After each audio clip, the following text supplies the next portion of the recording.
안녕하세요. 마인드 성형외과 이강우입니다. 오늘은 수술이 결정되시고 수술 직전에 지켜야 될 사항들, 이 부분에 대해서 이야기하도록 하겠습니다. 키포인트는 두 가지예요. 하나는 이제 수술을 하면 출혈이 생기잖아요. 이 부분을 우리가 지혈을 하면서 들어가는데, 이 출혈이 많이 생기지 않기 위한 준비, 그거 한 가지랑, 그 다음에 이제 우리 수면 마취를 할 때 호흡을 이제 원활하게 해야 되기 때문에 그거에 대한 준비, 그게 가장 큰 두 가지라고 할 수 있습니다.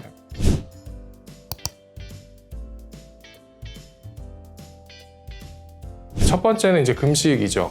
보통 4시간에서 6시간 정도로 잡는데, 안전하게 6시간 정도 금식, 물을 포함한 아무것도 드시지 않는 거죠. 그 다음에 전신 마취는 8시간을 지키셔야지 이게 안전합니다. 왜냐하면 우리가 수면 마취나 전신 마취를 하면 이제 입에 자극이 가게 되면 이제 구역질을 할 수 있는데, 그렇게 되면 이제 위에 있는 게 이제 올라오면서 토할 수가 있어요. 토하는 거는 그거 자체로 문제가 아닌데, 이제 누워있기 때문에 어떤 무언가가 기도를 막으면서 폐로 넘어가게 되면 그거 자체가 위험한 거거든요. 그렇기 때문에 물이나 일체 아무것도 드시지 않는 게 굉장히 중요합니다. 이제 가끔씩 그걸 잘 안 지키시는 경우에 막 수술하다가 갑자기 토하는 경우가 있거든요. 그럴 때는 갑자기 중단될 수 있습니다. 무조건 안전하게 하는 게 1번이거든요. 네, 그 상황 때문에 이제 이걸 잘 지키셔야 되는 거고, 그게 첫 번째로 잘 지키셔야 되는 부분입니다.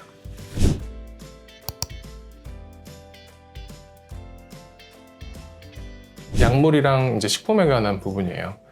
예, 이거를 지켜야 되는 이유는 아까 맨 처음에 말했던 것처럼 출혈 경향 때문에 그래요. 피를 잘 멎지 않게 하는 약물들이 있거든요. 혈압약 중에는 아스피린 같은 게 대표적이고, 심장이나 뭐 뇌 쪽에 시술을 받으신 분들은 피가 굳지 않게 하는 그런 항혈전제들, 뭐 플라빅스나 이런 것들을 드시지 않는 게 굉장히 중요합니다. 이게 드신 상태로 이제 수술을 하게 되면 저희가 이제 열어보면 피가 정상적으로 멈춰야 될 그런 타이밍에 멈추지가 않고 계속 나요. 지혈하고 지혈을 해도 계속 나기 때문에, 이 간단한 수술 같은 경우는 크게 문제가 없지만, 이제 뭐 윤곽 수술이나 이제 코 수술 같은 경우도 약간 출혈이 많아질수록 조금 수술에 어려움도 있고 붓기도 길어지고 결과에도 영향을 미칠 수 있기 때문에 그러한 약물을 드시지 않는 게 중요하고, 또 한 가지는 만약에 당뇨가 있으신 분들은 당뇨약은 당일날 안 드시는 게 좋습니다. 왜냐하면 금식을 한 그 6시간 동안 혈당이 떨어지는데 거기다 당뇨약까지 아침에 드시면 갑자기 저혈당이 빠지면서, 저혈당은 굉장히 무서운 거거든요. 잘못하면 이제 생명에도 영향을 줄 수 있습니다. 그렇기 때문에 당뇨약은 드시지 않는 거, 그게 굉장히 중요한 부분이고, 반대로 혈압약은 드시는 게 좋겠죠. 왜냐하면 혈압이 높으신 분들은 혈압을 떨어뜨려야, 우리가 정상 범주 안에 있어야지 정상 범주에 출혈이 생기기 때문에 혈압이 높으면 피가 많이 나거든요. 그러니까 당일 아침에도 혈압약은 계속 드시고, 어떻게 먹냐, 물은 아주 조금만 삼킬 수 있는 정도만 해서 혈압약은 드시고 오는 게 좋습니다. 아까 그 출혈의 경향의 관점에서 보면 마늘이 많이 들어간 거는 출혈 경향을 확실히 많이 만듭니다. 그거는 반드시 일주일 전에 끊으시는 게 좋고, 그다음 인삼, 홍삼 이런 것도 출혈 경향을 좀 높인다고 되게는 돼 있어요. 그렇기 때문에 가급적 1주, 길면 2주 정도 복용을 중단하시는 것이 훨씬 더 좋습니다.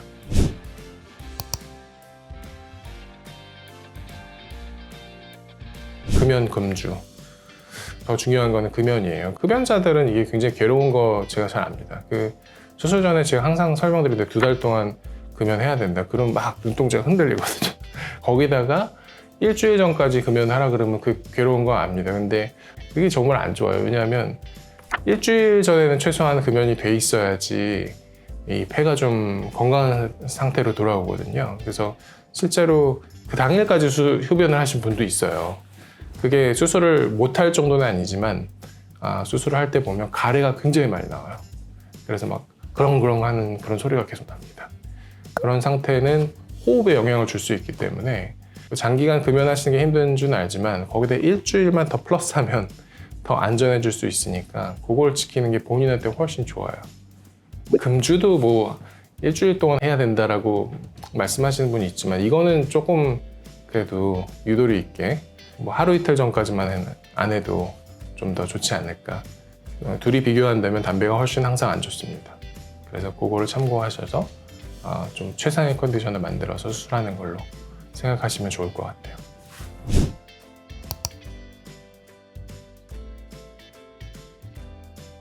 금속 종류 장신구들 제거를 하라고 하는 이유는 우리 수술 중에 이제 보비라고 해서 전기로 된 소작기를 피를 멈추게 하는 기구를 쓰는데 그게 금속이 닿아 있으면 화상이 입을 수 있어요. 그렇기 때문에 그거는 당일날 제거를 하는 것도 좀 어려운 경우들이 있으니까 미리 다 제거를 하고 오시는 걸로 생각하시면 좋을 것 같습니다. 그리고 이제 수면 마취나 전신 마취를 하면 이제 정신 차리는데 아무래도 시간이 좀 걸려요. 그래서 원칙적으로 운전을 하는 건 금지입니다. 가급적 대중교통을 사용하시는 게 훨씬 좀 더 편하고 안전하실 거예요. 수술이 이제 결정이 되셨으니까 긴장이 엄청 많이 되시고 걱정도 많이 되실 거예요. 항상 부작용 어떤 일이 이제 생길까 이거에 대한 항상 걱정들과 이제 불안함 이런 것들이 많으실 텐데 한 가지 아셔야 될 거는 이제 수술 받으시는 분뿐만 아니라 수술하는 사람들도 이런 부작용이나 문제가 생길 거에 대한 항상 걱정을 많이 하고 대비를 해놓기 때문에 이 부분에 대해서 너무 이제 염려하지 말고 편안한 마음으로 이제 준비를 하면 좋을 것 같습니다.